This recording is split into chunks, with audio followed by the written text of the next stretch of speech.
ദിവസമായിട്ട് 6:43 ആയിരിക്കുകയാണ്. സ്റ്റുഡൻസ് കോൺഫറൻസിന്റെ വേദിയിൽ നമ്മളുടെ നല്ല ഒരു ശ്രീജ മാഡം ഈ സിയർ IAS പരീക്ഷയ്ക്ക് 57ാമത്തെ റാങ്ക് കിട്ടി. കേരളത്തിന് മൊത്തവും ലോകത്തിന് മൊത്തവും തന്നെ മാതൃകയായിരിക്കുന്ന ശ്രീജ മാഡം ഉണ്ട്. കാണാൻ സാധിച്ചതിൽ വലിയ സന്തോഷം. ഞാൻ കഴിഞ്ഞ ഒരു മാസമായിട്ട് 5-6 ക്ലാസ്സുകളിൽ കുട്ടികളോട് പറഞ്ഞു. ശ്രീജ മാഡത്തിന്റെ കഥ പറഞ്ഞിട്ടുണ്ട്. ഞാൻ ലിങ്ക് അയച്ചു തരാം. അദ്ദേഹത്തിന്റെ പേരൻസ് ഉണ്ട്. നല്ല ഒരു നേട്ടമാണ്. പ്രത്യേകം അഭിനന്ദിക്കുന്നു. നമ്മുടെ ജയകുമാർ ചേട്ടനാണ്. Is a role model to all the parents in Kerala. തുച്ഛമായ വരുമാനമാണ്, എന്നാലും അത് വെള്ളം കുടിക്കാതെ എണ്ണി വലിക്കാതെ അത് മൊത്തം ലോട്ടറി എടുക്കാതെ. ലോട്ടറി എടുത്തിട്ടുണ്ടോ? ഇല്ല. That is A lesson. നമ്മൾ പറയും ദിവസം 1000 രൂപ കിട്ടുന്ന, 1200 രൂപ കിട്ടുന്നത്. പക്ഷെ അതുകൊണ്ടൊരു he created an IAS officer. അതാണ് ഏറ്റവും പ്രധാനപ്പെട്ട കാര്യം. ഞങ്ങളൊരു 5-6 പേരെ കാണത്തുള്ളൂ. ഞാൻ 2 പേരെ പറയാനുണ്ട്. തിരുവല്ലായിന്ന് വേണം ട്രിവാൻഡ്രം വരെ. ഞാൻ നേരത്തെ ഒരു 10 ദിവസം മുമ്പെങ്കിലും വിളിച്ച് പറഞ്ഞിട്ടേ വരുന്നുള്ളൂ. നല്ലൊരു ഇൻസ്പയറിംഗ്. എന്തോ ചേച്ചിയൊന്നും വിടുന്നില്ല. എല്ലാം കഷ്ടപ്പെട്ട ഹോം മേക്കർ എന്ന് പറഞ്ഞാൽ ഇതാണ്. അദ്ദേഹം അധ്വാനിച്ചുകൊണ്ട് ശരിക്കും ആ ന്യൂസ് അവറിലെ ആ ഒരു കണ്ണ് നിറഞ്ഞ ഞാൻ കണ്ടുള്ള കാര്യം പറയണം. Great motivation. കണ്ടത് വലിയ അനുഗ്രഹമാണ്. ഞങ്ങളുടെ ദിവസം വരും. IFS ആയിരുന്നു. നല്ലതാ. ആൻമേരി എന്ന് പറഞ്ഞൊരു മാഡം ഉണ്ടല്ലോ. ശരി, എല്ലാവിധ അനുഗ്രഹങ്ങളും. ഓക്കെ.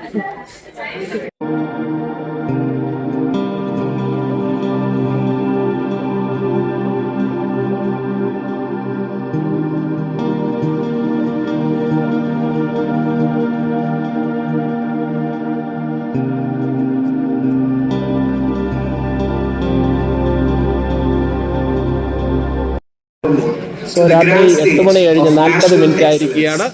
ശ്രീജ മാഡത്തിന്റെ സെഷനാണ്.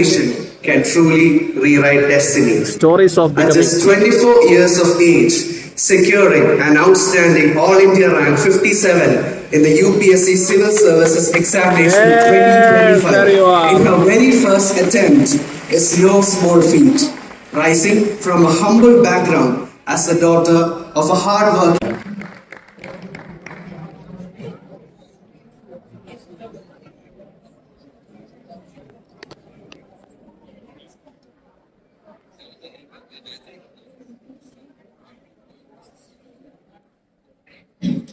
Good evening, everyone. Good evening. Okay, dinner actually energy now. Good evening. Good evening. Okay, so let me just begin. I'll just share my journey from Neramangodu to UPSC Bhavan and how I got this all in the rank 57. So I grew up in Thiruvananthapuram in a small village called Neramangodu. I did my schooling till 12th year only. Till 10th ഞാൻ എൻ്റെ വീടിൻ്റെ തൊട്ടടുത്തുള്ള സ്കൂളുകളിലൊക്കെയായിരുന്നു. +1 +2 Pattom saint Mary's. Actually this dream of becoming a civil servant എനിക്ക് തുടങ്ങിയത് ഞാൻ 7th പഠിക്കുമ്പോഴാണ്. നമ്മുടെ ഹരിതാലി Kumar ma'am all India rank 1 മേടിച്ചു. അത് ന്യൂസ് പേപ്പറിലൊക്കെ വലിയ വാർത്തയായി. So I asked my mother what this exam is. And she told me that you have to learn everything under the sun to clear this exam, and if you clear this exam, you'll become a bureaucrat. At that time, I didn't know what a bureaucrat meant, but over the time I understood some of the duties, responsibilities, and everything else. അങ്ങനെ അന്ന് തുടങ്ങിയ സ്വപ്നമായിരുന്നു. 10th ക്ലാസ്സൊക്കെ ആയപ്പോഴത്തേക്കും I thought I'll go with humanities for my higher secondary. Because one reason എനിക്ക് സയൻസും മാത്സും വലിയ എളുപ്പമുള്ള സബ്ജക്ട്സ് അല്ലാന്നൊക്കെ ആ പ്രായം കൊണ്ട് എനിക്ക് മനസ്സിലായി. I didn't want to waste my higher secondary studying something I'm not very interested in. Secondly, it was a very deliberate choice because I wanted to become a civil servant later onwards. അങ്ങനെയാണ് ഞാൻ ഹ്യൂമാനിറ്റീസിലെത്തി. ആൾക്കാരൊക്കെ ചോദിക്കും, you got full A+ in 10th, why do you want to go for humanities? ഇത് പഠിക്കാത്ത കുട്ടികൾക്ക് വേണ്ടിയിട്ടുള്ളതല്ലേ, ഇത് പഠിക്കാൻ ഭയങ്കര എളുപ്പമല്ലേ എന്നൊക്കെ I used to get comments even from people who just randomly the people whom I meet randomly on roads. Anyways, I told them that it's my dream and it's my life. I'll go with my choice. അങ്ങനെ humanities എടുത്തു. +2 കഴിഞ്ഞു. അപ്പോഴേക്കും എനിക്ക് എങ്ങനെയെങ്കിലും കേരളത്തിൽ നിന്ന് പുറത്ത് പോകണമെന്ന് തോന്നി. Because I was A very introverted and A very shy kid back in school. ഞാൻ ആലോചിച്ചു കേരളത്തിൽ നിന്ന് ഞാൻ നിന്ന് പോകും, പ്രത്യേകിച്ചൊരു പേഴ്സണാലിറ്റി ഡെവലപ്മെന്റ് എനിക്ക് ഉണ്ടാവില്ല എന്ന് തോന്നി. അങ്ങനെയാണ് ഞാൻ MCSലോട്ട് പോയത് four BA Political Science, and that changed my life. I became outspoken and again determination to go beyond my so-called limits that I thought that I had. അങ്ങനെ BA Political Science പഠിച്ചു. എനിക്കപ്പോഴും 20 years ആയിട്ടുണ്ടായിരുന്നല്ലോ BA കഴിഞ്ഞിറങ്ങുമ്പോൾ. അപ്പോൾ next again a big decision whether to go for UPSC coaching or continue higher education. I asked my parents. എൻ്റെ concern എപ്പോഴും കാശായിരുന്നു. Like my father is a daily wage labourer and my mother is a home maker. ഞാൻ എപ്പോഴും അവരുടെ അടുത്ത് പോയി ചോദിക്കും എങ്ങനെ പഠിക്കും, പഠിക്കാൻ എനിക്ക് കഴിവുണ്ട്, ഞാൻ പഠിച്ചുകൊള്ളു, പക്ഷേ ഫിനാൻസിങ് അതെങ്ങനെ നടക്കും. അപ്പൊ അവരെൻ്റെ അടുത്ത് എപ്പോഴും പറയും നീ എന്തിനാ വെറുതെ പേടിക്കുന്നേ, നമുക്ക് ദൈവം കാശ് കയ്യിൽ കൊണ്ട് തരും, നിനക്ക് പഠിക്കാൻ ആഗ്രഹമുണ്ടെങ്കിൽ പോയി പഠിക്കൂ എന്ന് മാത്രമേ അവരുടെ അടുത്ത് പറഞ്ഞിട്ടുള്ളൂ. അങ്ങനെ ഞാൻ MA Political Science പഠിച്ചു. താങ്ക്സ് ടു ഗോഡ് ഞാൻ എൻ്റെ ഫസ്റ്റ് അറ്റംപ്റ്റിൽ PG ഫൈനൽ സെമസ്റ്ററിൽ നെറ്റ് ക്ലിയർ ചെയ്തു. My backup plan was ready. Very good, very good. So UPSC നമ്മൾ എപ്പോഴും ഇങ്ങനെ പറയാറുണ്ട്, അതായത് A പ്ലാൻ UPSC ആയിരിക്കണം, നിങ്ങൾക്കൊരു B പ്ലാൻ വേണം. അപ്പം ഞാൻ ആലോചിച്ചു എനിക്കൊരു B പ്ലാൻ സെറ്റാണ്, ഇനി പേടിക്കാനില്ല, എവറിത്തിങ് വിൽ ബി ഫൈൻ. അങ്ങനെ ഒരു തോട്ടോടു കൂടിയാണ് May 2024 എൻ്റെ പോസ്റ്റ് ഗ്രാജുവേഷൻ കഴിഞ്ഞു. ഞാൻ തിരിച്ച് തിരുവനന്തപുരത്തേക്ക് വന്നു. ഞാൻ ഫോർച്യൂൺ അക്കാഡമിയിലാണ് പഠിച്ചത്, അവിടെ ജോയിൻ ചെയ്തു. അപ്പോഴും ഫിനാൻസസ് ദൈവകൃത്യ സമയത്ത് എല്ലാം അതിൻ്റെ അത് വളരെ മനോഹരമായിട്ട് എല്ലാം ഒരുക്കി തന്നു. ഫോർച്യൂണിൽ പഠിച്ചു തുടങ്ങുമ്പോൾ ഫസ്റ്റ് തിങ് ഐ ഡിഡ്, ഞാൻ എൻ്റെ സ്റ്റഡി ടേബിളിൻ്റെ മുന്നിലുള്ള ഭിത്തിയിൽ Sreeja Jaise IFS All India Rank 15 in my very first attempt.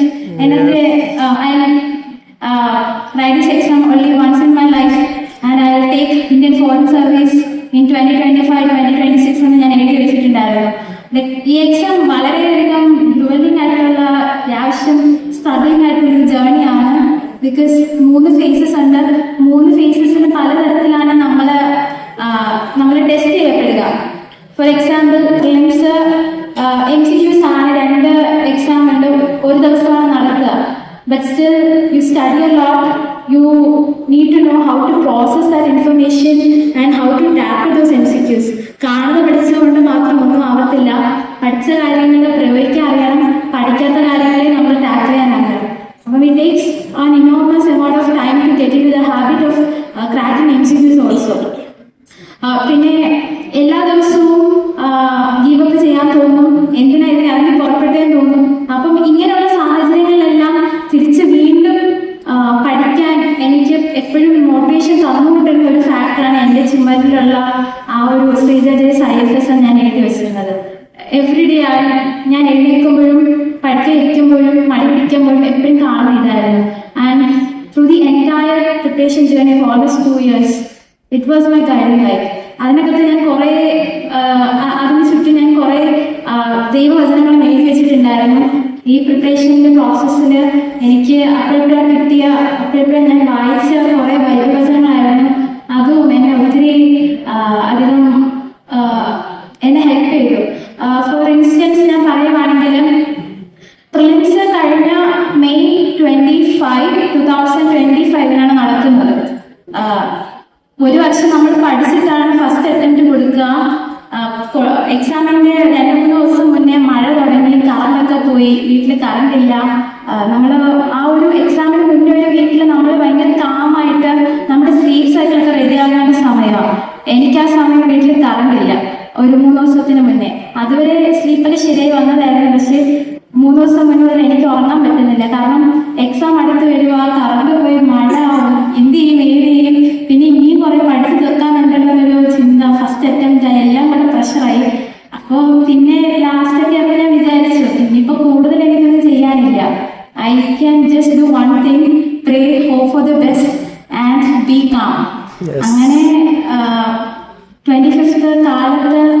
എഴുന്നേറ്റു, ഞാൻ പ്രാർത്ഥിച്ചു. ബൈബിൾ വായിച്ചപ്പം എനിക്ക് കിട്ടിയ ഒരു വാക്യമായിരുന്നു, സ്ത്രീയെ നിന്റെ വിശ്വാസം വലുതാണ്, നിനക്ക് ഭവിച്ചത് നിന്റെ വിശ്വാസം പോലെ നിനക്ക് സംഭവിക്കും. അതൊന്ന്. രണ്ട്, വിശ്വസിച്ചാൽ ദൈവമഹത്വം കാണണമെന്ന് നിന്നോട് ഞാൻ പറഞ്ഞിട്ടില്ലേ? അതെനിക്കൊരു ശാസ്ത്രം പോലെ തോന്നി. അപ്പൊ ഞാൻ വിചാരിച്ചു ശരിയാണ്, വിശ്വസിക്കുക. ഞാൻ ചെയ്യേണ്ടത് ചെയ്ത് കഴിഞ്ഞു, ഇനി എനിക്കൊന്നും ചെയ്യാനില്ല. ഇന്നൊരു ദിവസം എൻ്റെ കയ്യിൽ ദൈവം തന്നിട്ടുണ്ട്. ഞാൻ എൻ്റെ കാര്യം ചെയ്താൽ ദൈവത്തിന്റെ കാര്യം ചെയ്തു കൊള്ളും. എൻ്റെ അച്ഛനും ഇതായിരുന്നു എൻ്റെ അടുത്ത് പറഞ്ഞുകൊണ്ടിരുന്നത്. അങ്ങനെ അന്നത്തെ ദിവസം എക്സാമിന് പോയി കഴിഞ്ഞപ്പം എനിക്ക് വിഷമമായി. സീസാറ്റ് ആണ് രണ്ടാമത്തെ പേര്, കയ്യിൽ നിന്ന് പോയെന്നൊക്കെ തോന്നി. But still almost 2 weeks later results വന്നു. I cleared prelims. നമ്മള് മെയിൻസിന്റെ test series June 1st week തുടങ്ങിയിട്ടുണ്ടായിരുന്നു. അപ്പോഴും ഞാൻ ചെയ്ത മന്ത്രത്തിലും യൂഷ്വലി നമ്മൾ പ്രിലിംസിൽ പഠിക്കുമ്പോൾ നമ്മൾ മെയിൻസിൽ പഠിക്കേണ്ടതാണ്. ഞാനത് ചെയ്തില്ല. ഞാൻ ആലോചിച്ച് പ്രിലിംസ് കഴിയട്ടെ, എന്നിട്ട് ആലോചിക്കാം മെയിൻസ് എന്തോ കാണിക്കണമെന്ന്. ബട്ട് സ്റ്റിൽ അതൊരു വലിയ മിസ്റ്റേക്ക് ആയിരുന്നു. എന്നിട്ട് ഞാൻ മെയിൻസിന്റെ പ്രിപ്പറേഷൻ തുടങ്ങി. Again I was very scared of mains. ഞാൻ അമ്മയെ വിളിച്ച് എല്ലാ ദിവസവും കരയുമായിരുന്നു. ആദ്യത്തെ 2 ആഴ്ച എനിക്ക് പറ്റത്തില്ല, എനിക്ക് എന്തിനാ ദൈവം പ്രിലിംസ് തന്നെ, മെയിൻസ് എന്നെ കൊണ്ട് പറ്റത്തില്ല എന്ന് ഒറ്റ ഇത് മാത്രമേ ഞാൻ പറയുന്നുണ്ടായിരുന്നുള്ളൂ. പക്ഷെ എൻ്റെ അമ്മ എപ്പോഴും പറയുമായിരുന്നു, നിനക്ക് ഇത്രയും ടെൻഷൻ ആണെങ്കിൽ നീ പ്രാർത്ഥിക്കും, നീ പള്ളിയിൽ പോവും, നിനക്ക് ബൈബിൾ വായിക്കാനും കൊന്ത ചെല്ലാനും, നിനക്ക് പിന്നെ എന്താ പ്രശ്നം എന്ന് അമ്മ എൻ്റെ അടുത്ത് ചോദിക്കും. ഞാൻ പറയുന്നതെല്ലാം കേൾക്കും. അത് കഴിഞ്ഞിട്ട് അമ്മയുടെ ഒരു റെസ്പോൺസ് ഇത് മാത്രമായിരുന്നു. ഞാനും നാച്ചുറലി അവസാനം എടുത്ത് പ്രാർത്ഥിക്കും, ചെറിയൊരു കോൺഫിഡൻസ് കിട്ടും. I go back to study. അങ്ങനെ ഒരു 2.5 മാസക്കാലം വീണ്ടും കഷ്ടപ്പാട്, ടെൻഷൻ, എനിക്കൊരു 3 പാനിക് അറ്റാക്ക് ആ ഒരു സ്മോൾ ടൈം പീരീഡിൽ ഉണ്ടായി. പ്രത്യേകിച്ചൊന്നും കൊണ്ടല്ല, വെറുതെ ഓവർ തിങ്കിങ്ങിന്റെ പ്രശ്നമാണ്. കോൺഫിഡൻസ് എല്ലാം ഉണ്ട്, അതെല്ലാം ഉണ്ട്. ആദ്യ അറ്റംപ്റ്റിൽ മേടിക്കണം, ഇനി എൻ്റെ മുന്നിൽ ചാൻസസ് കുറേ ഉണ്ടെന്നല്ല എനിക്കറിയാം. But still I was very scared. അങ്ങനെ മെയിൻസ് എക്സാം ഓഗസ്റ്റ് 22 തുടങ്ങി. ഓഗസ്റ്റ് 31 കഴിഞ്ഞു. ഞാൻ എൻ്റെ ഒരു പേപ്പർ ഞാൻ ഫിനിഷ് ചെയ്തിട്ടില്ല. 9 എക്സാംസ് നമുക്കുള്ളത്. അതിലൊരു പേപ്പർ ഞാൻ ഫിനിഷ് ചെയ്തിട്ടില്ല. അത് ലാസ്റ്റ് നടന്ന ഓപ്ഷണൽ പേപ്പറിൽ ഒരെണ്ണം ഞാൻ 3 ക്വസ്റ്റ്യൻ എൻ്റെ കയ്യിൽ നിന്ന് പോയി. പിന്നെ നമ്മൾ സോൺ ഔട്ടൊക്കെ ആവും, അറിയത്തില്ലെങ്കിലും അറിയാന്നുള്ള ഭാവത്തിൽ നമ്മൾ ക്വസ്റ്റ്യൻസ് ഒക്കെ എഴുതും. പിന്നെ എനിക്ക് പ്രാർത്ഥനയായിരുന്നു, ദൈവമേ തരണേ, മെയിൻസ് കയ്യിൽ നിന്ന് പോകരുതേ. കാരണം ഈ എക്സാം നിങ്ങൾക്ക് എല്ലാവർക്കും അറിയാവുന്ന പോലെ ഫസ്റ്റ് അറ്റംപ്റ്റിൽ കിട്ടുക അത് ഭയങ്കര ഇമ്പോസിബിൾ ആയിട്ടുള്ള കാര്യമാണ്. ഒരു കണക്കിന് പല അറ്റംപ്റ്റ് പോകുന്നില്ല പാസ്സാവുന്നത്. അപ്പം ഞാൻ ഇരുന്ന ഹോളിലാണെങ്കിലും എനിക്ക് ചുറ്റുമുള്ള ആൾക്കാരെല്ലാം നന്നായിട്ട് എഴുതുക, അവർക്ക് നല്ല കോൺഫിഡൻസോടെ ഇരുന്ന് എഴുതുക. അപ്പം ഞാൻ ഇവിടെ നോക്കുമ്പോൾ എനിക്ക് എന്താ എഴുതുന്നത് എനിക്ക് തന്നെ ഒരു പിടിയില്ല. കാരണം കാണുന്ന എല്ലാം അറിയാവുന്ന ചോദ്യങ്ങളാണെന്ന് പോലും മനസ്സിലാവുന്ന ഒരു ബ്ലാങ്ക് ആവുന്ന അവസ്ഥയൊക്കെ ഉണ്ട്. But still thanks to God I cleared mains.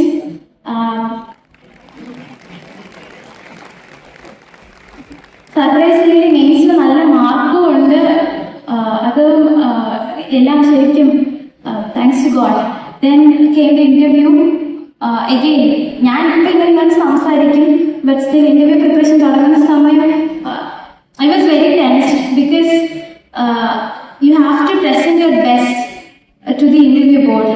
അപ്പോൾ ചോദിക്കുന്ന ക്വസ്റ്റ്യന് മാത്രം ആൻസർ പറയുക, അറിയത്തില്ലെങ്കിൽ ഐ ഡോണ്ട് നോ എന്ന് പറയുക, എപ്പോഴും നല്ല പ്ലസന്റ് ആയിട്ട് ഇരിക്കുക, ഓൺ ദി അതായത് പ്രസൻസ് ഓഫ് മൈൻഡ് നന്നായിട്ടുണ്ടാവും. ഇതെല്ലാം വേണം.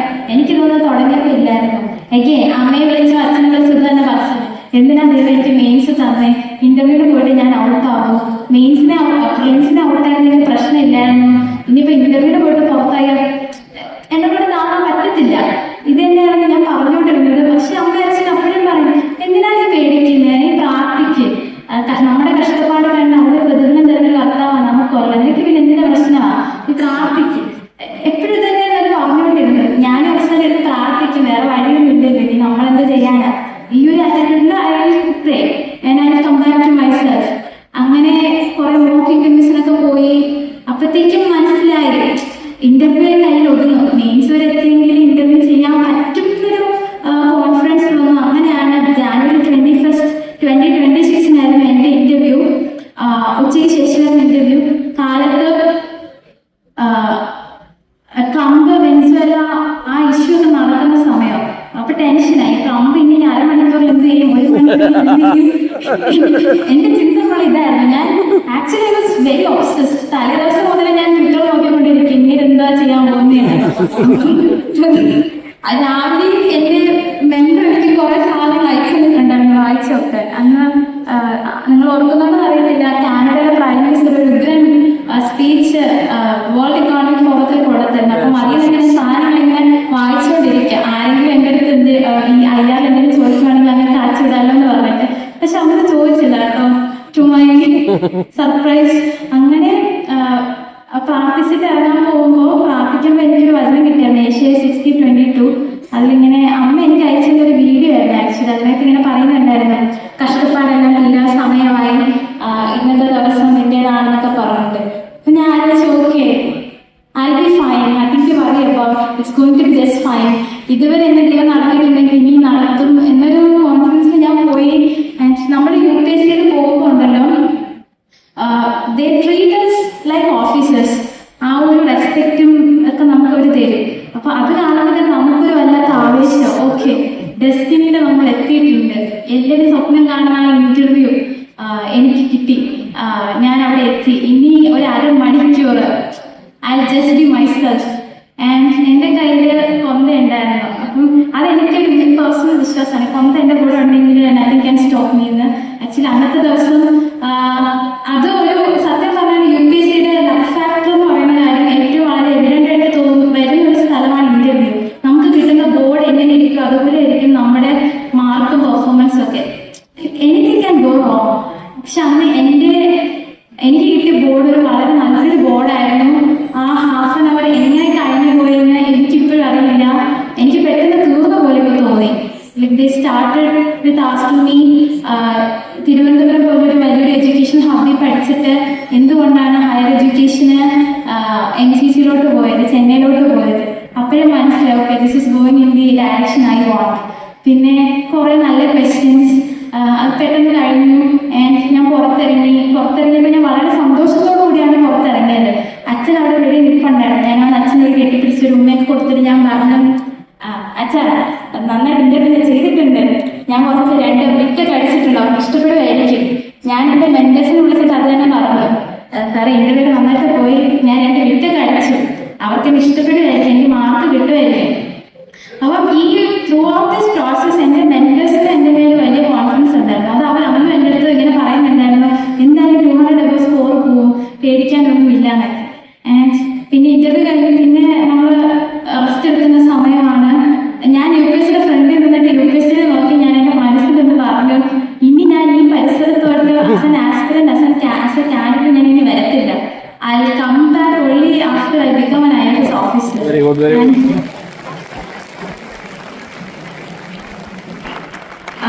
തിരിച്ചു വന്നു. നമ്മൾ ഇങ്ങനെ UPSC ഇങ്ങനൊരു സംഭവമുണ്ട്. നമ്മൾ ഇന്റർവ്യൂ എല്ലാം കഴിഞ്ഞിട്ട് തിരിച്ചു വന്ന് ഒരു വീക്കിനുള്ളിൽ തന്നെ നമ്മൾ അടുത്ത പ്രിലിംസിന് പഠിച്ചു തുടങ്ങണം. സമയമില്ല. ഞാൻ വന്നിട്ട് ഒരു 2 ആഴ്ച വെറുതെ സമയം കളഞ്ഞു. ഞാൻ റെസ്റ്റ് എടുത്തു. കുറെ നാളൊക്കെ കഷ്ടപ്പാട്. ഇനി എനിക്ക് ഉറങ്ങണം. ഇതിനു മുന്നേ കുറെ ഉറക്കമില്ലാതെ നടക്കുമായിരുന്നു. ഇനി ഞാൻ ഉറങ്ങുമെന്ന് പറഞ്ഞ് 2 ആഴ്ച ഞാൻ കളഞ്ഞു. അത് കഴിഞ്ഞിട്ട് എൻ്റെ മെന്റർ എൻ്റെ അടുത്ത് ഇടയ്ക്കിടയ്ക്ക് ചോദിക്കുമായിരുന്നു, ശ്രീജ പ്ലാൻ ഇട്ട് എന്തോ പ്രിലിംസ് പഠിച്ചു തുടങ്ങിയോ? അപ്പൊ ഞാൻ പറയും, ഇല്ല സാർ എനിക്ക് പഠിക്കാൻ മൂടൊന്നുമില്ല, ഞാനിപ്പോൾ പഠിക്കുന്നുമില്ല. ഞാൻ ചെയ്ത പരിപാടി വേറൊന്നുമില്ല. ഞാൻ എൻ്റെ ബുക്സ് എല്ലാം കൂടെ അടുക്കി ഞാൻ എൻ്റെ ഷെൽഫിന്റെ ടോപ്പിൽ വെച്ചു. ഞാൻ എന്നിട്ട് അവിടെ നിന്ന് വീണ്ടും എൻ്റെ മനസ്സിൽ പറഞ്ഞു, ഇനി ഈ ബുക്സിന്റെ വഴിക്ക് ഞാൻ വരത്തില്ല, ഇനി ഞാൻ വീണ്ടും എക്സാം എഴുതത്തില്ല, ഞാൻ കയറി പോകും എന്ന്. ഞാൻ ഇങ്ങനെ എനിക്കറിയില്ല എന്താ ഞാൻ ഇങ്ങനെ പറയുന്നത്, പക്ഷെ ഞാൻ ഇങ്ങനെ പറഞ്ഞു. എൻ്റെ ഞാൻ ആലോചിച്ചു, റിസൾട്ട് വരട്ടെ, കയറി പോവുകയാണെങ്കിൽ ഞാൻ രക്ഷപ്പെട്ടു, കയറി പോകുന്നില്ലെങ്കിൽ അടുത്ത് പിന്നീട് നോക്കാം. ഒരു വട്ടം പ്രിലിംസ് ക്ലിയർ ചെയ്തല്ലേ, അടുത്ത വട്ടം നമുക്ക് UPSCയുടെ ഗെയിം അറിയാം. ഇങ്ങനെയായിരുന്നു എൻ്റെ ആറ്റിറ്റ്യൂഡ്.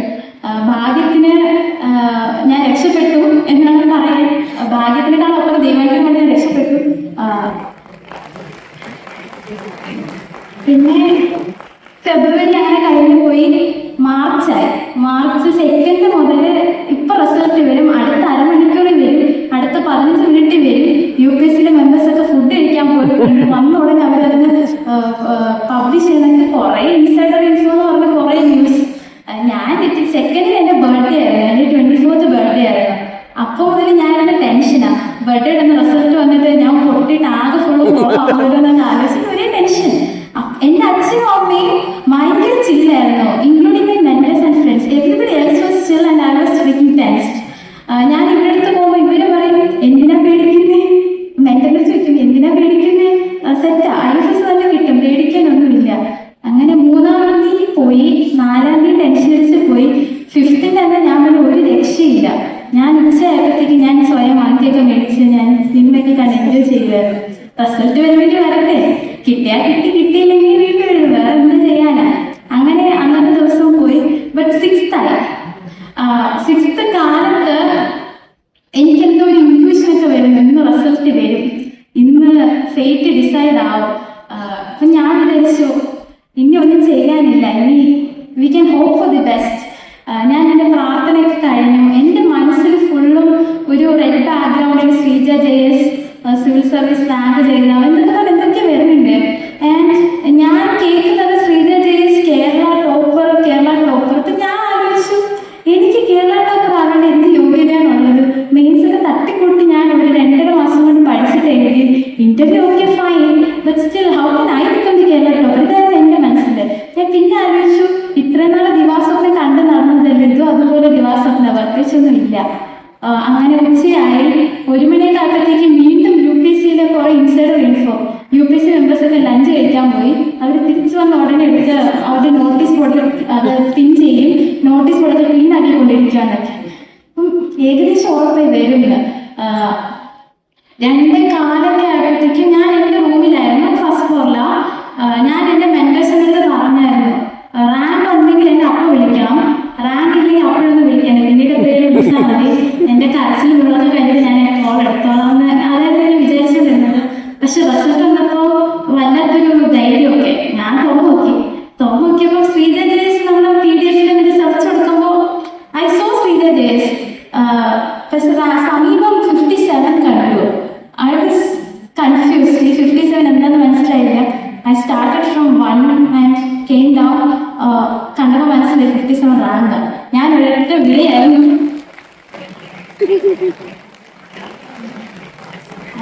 എൻ്റെ ഇത് ഞാൻ മെയിൻസിന്റെ റിസൾട്ട് വന്നപ്പോഴും ഫസ്റ്റ് ഫ്ലോറിലായിരുന്നു. രാത്രി 9:00-ക്ക് ശേഷം റിസൾട്ട് വന്നത്. ഭയങ്കര അൺഎക്സ്പെക്റ്റഡ് ആയിരുന്നു. ഞാനപ്പം റിസൾട്ട് കണ്ടത് ഓടിച്ചാടി സ്റ്റെപ്പ് വഴി ഇറങ്ങി നേരെ വീഴാൻ പോയി. ആ ഒരു വെപ്രാളത്തിൽ വന്നിട്ട്. അപ്പം റിസൾട്ട് വരുന്നതിന് മുന്നേ എൻ്റെ അച്ഛനമ്മ പറഞ്ഞായിരുന്നു ഫൈനൽ റിസൾട്ട് വരുമ്പോൾ റാങ്ക് ഉണ്ടെങ്കിൽ റാങ്ക് എന്തെങ്കിലും കിട്ടും, താഴോട്ട് വരണ്ട, ടെറസിലോട്ട് ഓടിയാൽ മതി, വീണാലും വലിയ പരിപ്പൊന്നും പറ്റില്ല. അതുകൊണ്ട് ഞാൻ അത് ഓർത്ത് വെച്ചിട്ട് ഞാൻ ടെറസിലോട്ട് ഓടിയാം. എനിക്ക് ഫുള്ള് വെപ്രാളോ. എനിക്ക് റാങ്ക് കിട്ടി, നമ്മൾ 15 ഓൾറെഡി എഴുതി വെക്കും. പക്ഷേ ശരിക്കും അത് കിട്ടുമ്പോൾ അതൊരു വേറെ ഫീലിംഗ്. അതിങ്ങനെ എക്സ്പ്രസ് ചെയ്യണമെന്ന് എനിക്കറിഞ്ഞൂടാ. അങ്ങനെ പോയി. അച്ഛനമ്മ വന്ന് സമാധാനിപ്പിച്ചു. പിന്നെ ഒരു 15 മിനിറ്റിനകത്ത് മീഡിയക്കാർ പറഞ്ഞു. പിന്നെ ഒരു എന്താ പറയാ, ഇപ്പോഴും തിരക്കൊന്നും നിന്നിട്ടില്ല, ഓട്ടമാണ്. അപ്പോ ഈ ഒരു 2.5 വർഷക്കാലം അതിനു മുന്നേ പലവട്ടം വീഴാൻ പോയിട്ടുണ്ടെങ്കിലും വീഴുന്നിട്ടുണ്ടെങ്കിൽ അവിടെ എണീറ്റിട്ടുണ്ട്. എനിക്ക് ഭയങ്കര വാശിയായിരുന്നു എൻ്റെ ഫസ്റ്റ് അറ്റംപ്റ്റിൽ തന്നെ എനിക്ക് ക്രാക്ക് ചെയ്യണമെന്ന്. കാരണം ഈ എക്സാം നമ്മുടെ ജീവിതത്തിനെ തന്നെ ക്വസ്റ്റ്യൻ ചെയ്യിപ്പിക്കും എല്ലാ ദിവസവും. എനിക്കൊക്കെ എല്ലാ ദിവസവും ഞാൻ ക്വസ്റ്റ്യൻ ചെയ്യുമായിരുന്നു എന്തിനും ഇതിനെ അറിഞ്ഞ് പുറപ്പെട്ടുവെന്ന്. പക്ഷെ എനിക്കൊരു വഴി ഉണ്ടായിരുന്നു, വളരെ സ്ട്രോങ് ആയിട്ടൊരു വഴി ഉണ്ടായിരുന്നു. അതെന്ന് പറയുന്നത്, ഒന്ന്, ഈ എക്സാം ഇനി വീണ്ടും എഴുതണ്ട, 24-ൽ തന്നെ ക്രാക്ക് ചെയ്യണം, ക്ലിയർ ആവണം, ജോലി മേടിക്കണം. 2, ഏറ്റവും പ്രധാനപ്പെട്ടത് ഇതാണ്, അതായത് അച്ഛനമ്മ ഇത്രയും കഷ്ടപ്പെട്ട വളർത്തിയത്. ഞാൻ വീട്ടിലെ മൂത്ത കുട്ടിയാണ്. അപ്പം I assume the responsibility to change my family's destiny. I mean അങ്ങനെ അത് അറിയാണ്ടുള്ളിൽ വന്നു കൂടിയ ഒരു കാര്യമാണ്. അങ്ങനെ അതുകൊണ്ട് തന്നെ ഇതൊന്ന് പഠിക്കുമായിരുന്നു. ആൻഡ് രണ്ടാമത്തെ കാര്യം,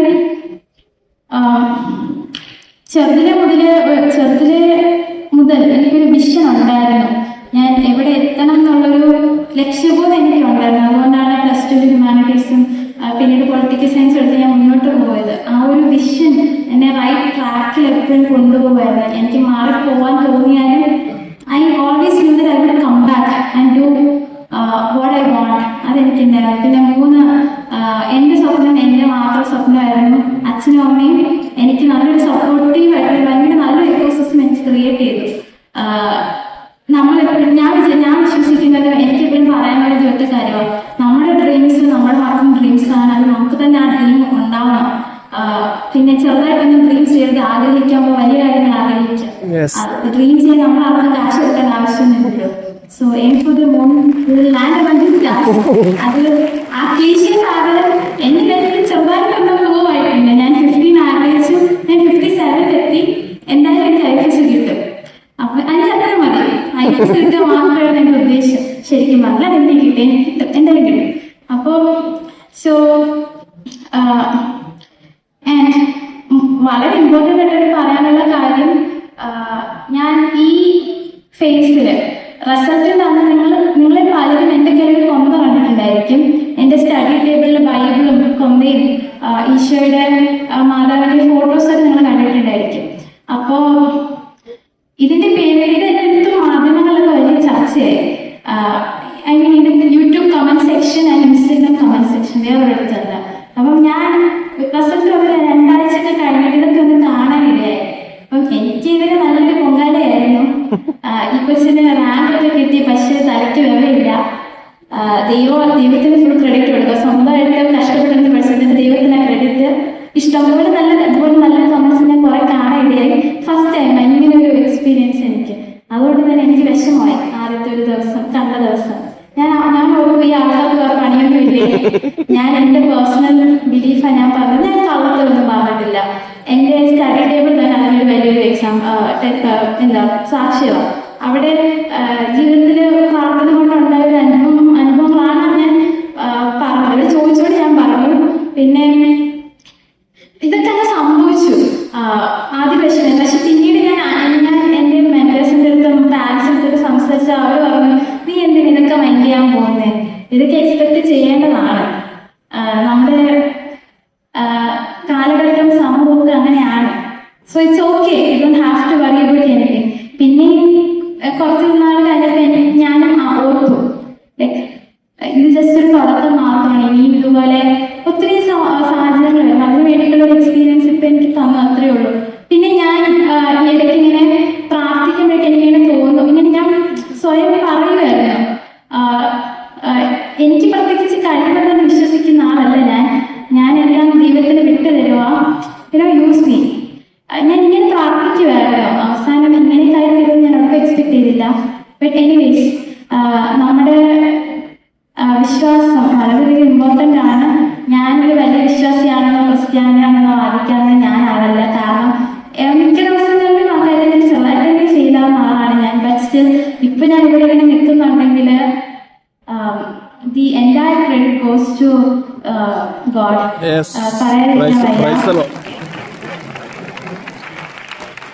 From the moment my mother conceived me till now, പറയാൻ കാരണമുണ്ട്. ആ ഒരു കുഞ്ഞിനെ നിങ്ങളോട് പറഞ്ഞിട്ട് ഞാൻ നിർത്താം. 2001 ഇവരുടെ മാരേജ്. 2002 ഞാൻ ജയിക്കുന്നത്.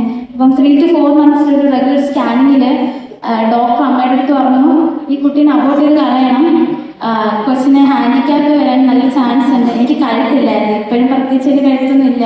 അന്ന് തീരെ കഴുത്തില്ലായിരുന്നു എന്നാണ് അവർ പറഞ്ഞത്. അപ്പോൾ അച്ഛൻ്റെ അടുത്തും അമ്മയുടെ അടുത്തും ഡോക്ടർ ഉണ്ടപ്പം അമ്മ തർക്കിച്ച് പറഞ്ഞു, കൊച്ചിനെ കളയാൻ പറ്റത്തില്ല, എങ്ങനെയുള്ള കുട്ടിയാണെങ്കിലും ഞാൻ വളർത്തും നന്നാക്കി ആക്കി. അത്രയും വാശിയുണ്ടായിരുന്നു. അങ്ങനെ ഞാൻ ജനിച്ചപ്പോൾ പ്രത്യേകിച്ച് കുഴപ്പമൊന്നുമില്ല. കുറച്ച് നാക്ക് കൂടുതൽ, പിന്നെ ചട്ടമിത്തം കൂടുതൽ, കുറച്ചല്ലാത്ത പ്രശ്നങ്ങൾ മാത്രമേ ഉള്ളൂ.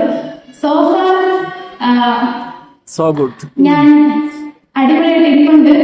അപ്പോ അമ്മയുടെ അച്ഛൻ്റെയും ആ ഒരു ഡിറ്റർമിനേഷൻ, അന്നേ മുതലുള്ള വാശി, അത് അവർ രണ്ടുണ്ടെന്ന് ഞങ്ങൾക്കും കേട്ടിട്ടുണ്ട്. ഞങ്ങൾ 2 മക്കൾക്കും ഉണ്ട്, നന്നായിട്ടുണ്ട്. പിന്നെ അച്ഛൻ കൂലിപ്പണിക്കാരനാണ്, അമ്മ MA ഹിസ്റ്ററി കഴിഞ്ഞ ആളാണ്. അപ്പോൾ കൂടെ എത്തി പഠിപ്പിക്കാനും എന്ത് ആഗ്രഹം ഉണ്ടെങ്കിലും, എഡ്യൂക്കേഷൻ്റെ കാര്യത്തിൽ എന്ത് ആഗ്രഹം ഉണ്ടെങ്കിലും അതെല്ലാം സഹായിച്ചു തരാൻ ഇവർ അത്രയും എഫേർട്ട് എടുത്തിരുന്നു. ആൻഡ് കുറെ ആൾക്കാർ എന്നെ ഫിനാൻഷ്യലി ഹെൽപ്പ് ചെയ്തവരുണ്ട്.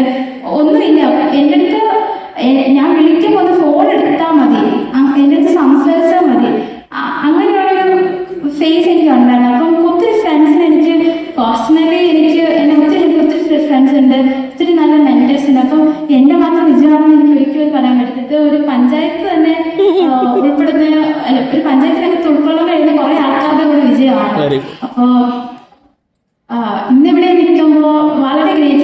ആക്ച്വലി എൻ്റെ റിസൾട്ടിന് ശേഷം മൊത്തം ഹാപ്പിനെസ്സിനെക്കാളും കൂടുതൽ അധികം ഗ്രേറ്റ്ഫുൾ ആണ്. കാരണം ഫസ്റ്റ് അറ്റംപ്റ്റിൽ ക്രാക്ക് ചെയ്യാൻ പറ്റി. ഇനി ഈ എക്സാമിന്റെ പരസ്യത്തോടെ പോകണ്ട, അതിലിപ്പോൾ ഒരു സന്തോഷം വേറെ കിട്ടാനില്ല ആക്ച്വലി. പിന്നെ to conclude, I thank all the organisers. ഞാൻ പ്രത്യേകിച്ച് തിരുമേനിയുടെ അടുത്ത് കഴിഞ്ഞ ഒരു പ്രോഗ്രാമിനെ പോയപ്പോഴാണ് തിരുമേനിയെ പേഴ്സണലി ആദ്യമായിട്ട് മീറ്റ് ചെയ്യാൻ പറ്റിയതും സംസാരിച്ചു. പ്രോഗ്രാം കഴിഞ്ഞ പിന്നെ ഇങ്ങോട്ടൊരു ഇൻവിറ്റേഷൻ കിട്ടിയതും പിന്നെ നിങ്ങളെല്ലാവരും കാണാൻ പറ്റിയതിലും ഒത്തിരിയധികം താങ്ക് യു ആൻഡ് ഒത്തിരിയധികം സന്തോഷം. എന്തായാലും കഴിഞ്ഞ സെഷനിൽ പറഞ്ഞതുപോലെ ഒരു നല്ല സുവിശേഷകനല്ല അല്ലെങ്കിൽ സുവിശേഷകനാകാൻ നിങ്ങൾക്ക് എല്ലാവർക്കും സാധിക്കട്ടെ. നിങ്ങളുടെ എല്ലാവരുടെയും ഡ്രീംസും ആഗ്രഹങ്ങളും എല്ലാം ദൈവം സാധിച്ചു തരട്ടെ. അടുത്തൊരു നമ്മൾ ജെൻസി പിള്ളേരാണല്ലോ, അടുത്ത തലമുറ, നമ്മൾ അടുത്ത ഫ്യൂച്ചർ പൊളിറ്റീഷ്യൻസ്, ലീഡേഴ്സ്, ഡോക്ടേഴ്സ് എല്ലാവരും നമ്മളൊക്കെ ആണല്ലോ. അപ്പൊ നമുക്ക് നല്ലൊരു ഭാവി ഉണ്ടാവട്ടെ എന്ന് മാത്രം പ്രാർത്ഥിക്കുന്നു, ആശംസിക്കുന്നു. Thank you so much.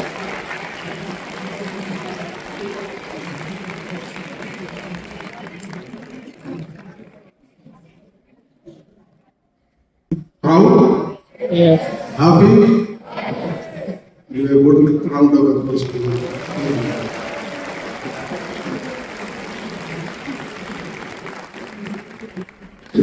പ്രത്യേകിച്ച് ഇന്ന് നമ്മുടെ മധ്യത്തിൽ വന്നതിൽ അതിയായ സന്തോഷമുണ്ട്.